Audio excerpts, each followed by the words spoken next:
we're starting off the interview series with a conversation with Rob to talk about his artwork. The show that we've selected this year is Emerging Horizons. And so that we'll start with that, because Emerging Horizons is the theme, and it's the title or the theme of the show. And your work has stood out to me for several years, in part because of my love of concrete and home. And as I've seen your work in the last few years and as I've gotten to know you, is as much about your relationship with housing and home and people and the environment. But there's so much more behind that, a lot more. What brought you to here? The work that you're showing this time is new work, generally speaking. It builds upon a path that you've started years ago. And in many ways, it is a journey, as I understand, that you and Leslie started collaboratively and then started to move in your own directions with your own work. Correct. So knowing that this show is about transformation, and many of us are going through transformative times at this time, I really wanted to speak to this idea of the artist's ability to reinvent, to explore the possibilities that we have in our imaginations, and how we take life and we take what's dished out and we reinvent and we create and we explore not only ourselves but what we look at things around us. And I know that's a much broader statement than what you're exploring, but I know in our conversations leading up to this, I don't think so far off from what we've talked about, and I'd love to hear your take on the things that we've shared so far.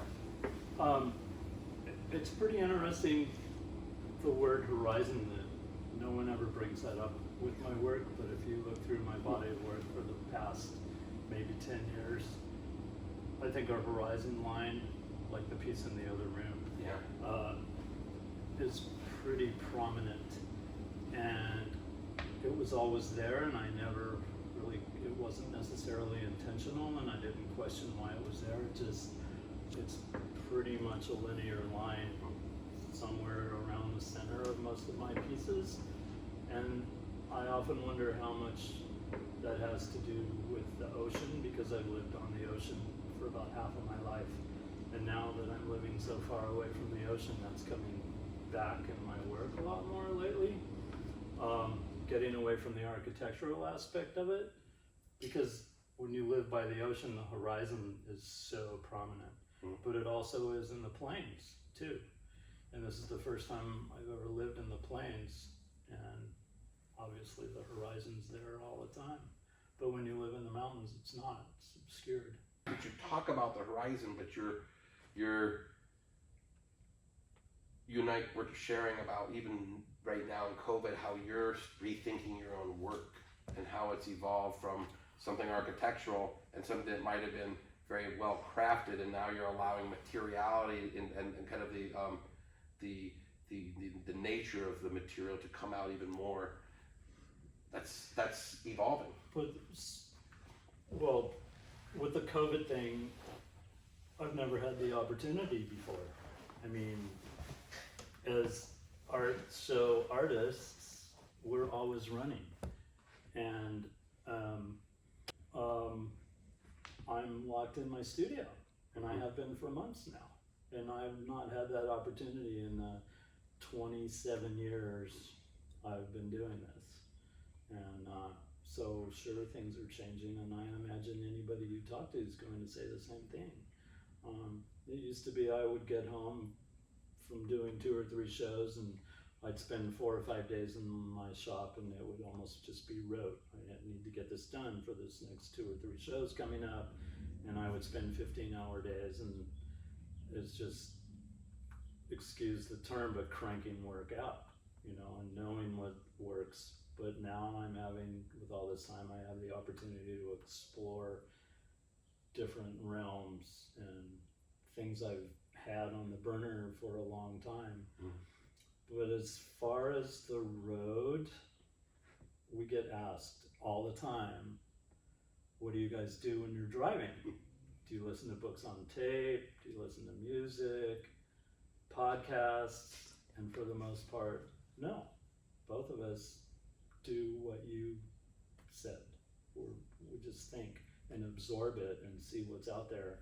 And I just like to watch that horizon, and I'm looking forward to what's over it.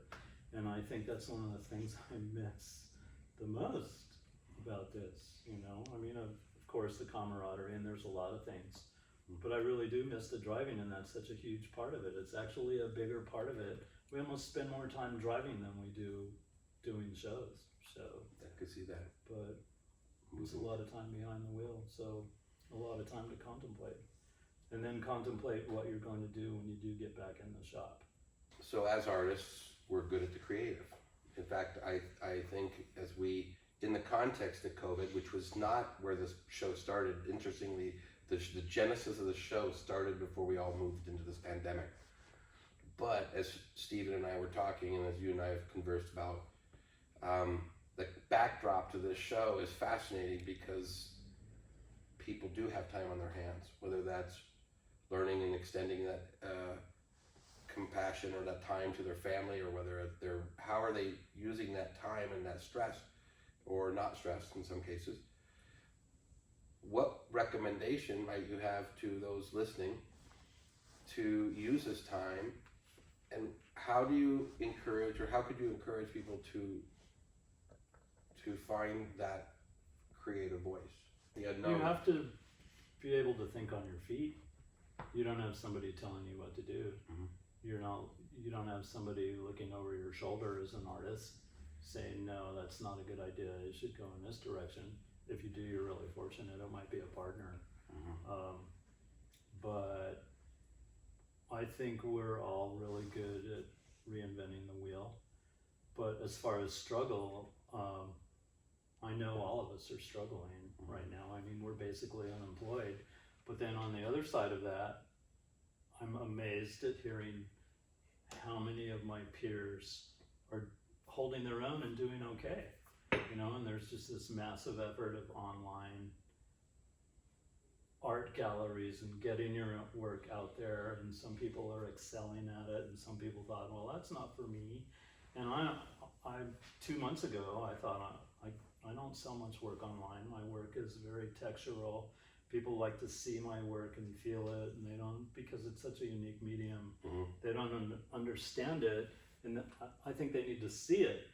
But I have just lately embraced the online market, and it's actually working for me, and I'm surprised. So I do want to encourage anybody out there that's hesitant about it to at least give it a shot. I think the most difficult aspect about what we're going through now is the unknowing of how long it's going to last. The ability to embrace the uncertainty and almost find that place where we're thinking about what's possible and then allowing that to unfold. Mm-hmm. Because I think many of us have that opportunity before us. We just have to figure out what that is. Well, I really appreciate being a part of this. It's going to be just an incredible show. Thank you. I'm glad you're here. Phenomenal group here. So I want to thank Stephen King as well. So. Please just tell us a little bit about your work. I think it's hard for people to see it online. It's so textural. It's really nuanced in the material. We've talked a lot about that, but maybe if you could explain it, people will better understand it. Doing shows, it's really interesting to watch people come in the booth and try and figure out what it is. It's a very small percentage of people that realize it's concrete. So, and I've been working in this with concrete for 27 years now, and people say, well, what do you do? And I used to be a glass artist, and then I used to, for a decade, I've said I work in concrete, and now I tell people I'm a mold maker, and that seems to have changed everything. Because that's what I do. I'm a little like a raku potter. I work upside down and backwards, and almost everything you see is created in a mold, and the concrete's one of the last things to happen. So I've got probably 30 different techniques for getting texture, but all the texture is in the mold, and then the concrete just mimics the mold. I strive to keep my pieces as light as possible. So a piece like this weighs about 40 pounds. It's not as intimidating as it sounds. And like my new bio states, I'm getting back to embracing concrete. I went through a pretty long period of trying to make it not look like concrete, and now I'm getting back to more of the natural aspect of the stone. But that's also another part of it that intrigues me, is the alchemy of it, is the powder to liquid to stone. So I've always enjoyed your work. I absolutely adore Thank it. you. So I'm very proud you're here, and I'm pleased to get to know you the last few years. Thank you. Thanks for having me. All right, thank you so much. Thank you.